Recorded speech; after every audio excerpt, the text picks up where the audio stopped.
Kenzos. Boom! What's up sa inyo mga katao? Ngayong araw nga ay nababaliw na naman ako sa motor. Parang gusto ko na rin bilan si Simot ng engine support kasi nga mas maganda kapag mas mahaba. At shoutout nga kay pare dahil lagi siya nakasuporta sa mga video natin. Ito nga ay kalakasan pa ni Panda, double book ako dito kaya tayo ay magde-deliver na. Tapos makikita pa natin tong isang bagay na nakasulat dito na sorry na.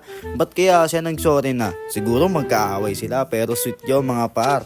Huwag kasi tayo gagawa ng kalokohan para iwas gastos ya mga par. Tapos tignan nyo tong isang customer na to, di na maintindihan ng pangalan, tawan-tawa tuloy si Jomel. Ano, kilala niyo po ba si Jibizazaza? Ha? Ayun. Kitang-kita nyo naman kung ano yun na yung pinagpapapangalan sa Food Panda. Paano namin madideliver at paano namin matatanong kung sino yung customer na yun, kung kilala ba nila si Badjo. At shoutout nga pala kay Biyahe ni Drew, pagpatuloy mo lang ang pagbablog mo at pantitrip mo sa mga bata. Mga pre, may sasabihin si pare sa customer niya. Sa customer ko, sa susunod pakiayos yung address tsaka yung ano mo, yung information. Hindi ka pa matawagan, kinakancel mo pa yung tawag ko. Sayang deliver ko. Pauwi na si pare. Pauwi na sana ako, pabalik na ako Rosario eh. Shoutout kay pare. Shoutout sa akin, tsaka sa asawa ko, kay Marian. Yo. Mary Rose pala. Yari tayo doon. Yari ka, nagbago ka ng asawa pre ha. Nagbago ng asawa si pare, huwag kayo magagalit. Yari. Mary Rose pala. Love ko yan, love ko.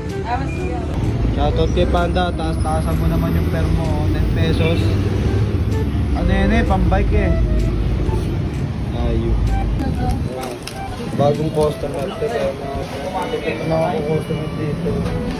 Palaban no. Sino? Kausapin mo pre, kausapin mo. Alam mo yung mapunta sa mga kinain niya, Maros?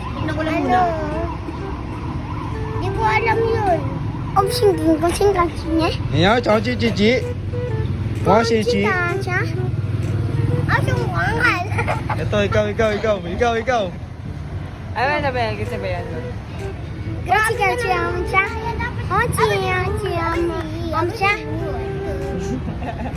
At pagtapos nga namin makipagbaliwan sa mga bata, nakita ko naman tong dalawang baliw na to. Ito guys, baliw naman to sa mga motor. Yan, ganyan sila pag walang ginagawa sa buhay, naghahanap na ng mga pyesa. At meron nga din palang food trip na nagaganap dito. Syempre ako, hindi na rin ako magpapatalo, makikikain na rin ako. Baliwag yan na lechon manok guys, kitang kita nyo naman ang laki niyan, ang laki.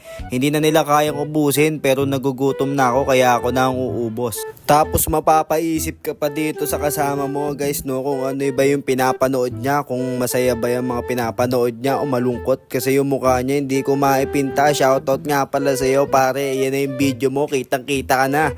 At inuumaga na nga pala ako sa pagdi-deliver tapos ganito pa yung lugar na madidelivera mo, para kang aatakihin sa puso, parang may tatawid sa gitna ng kalsada. Babay na sa inyo guys!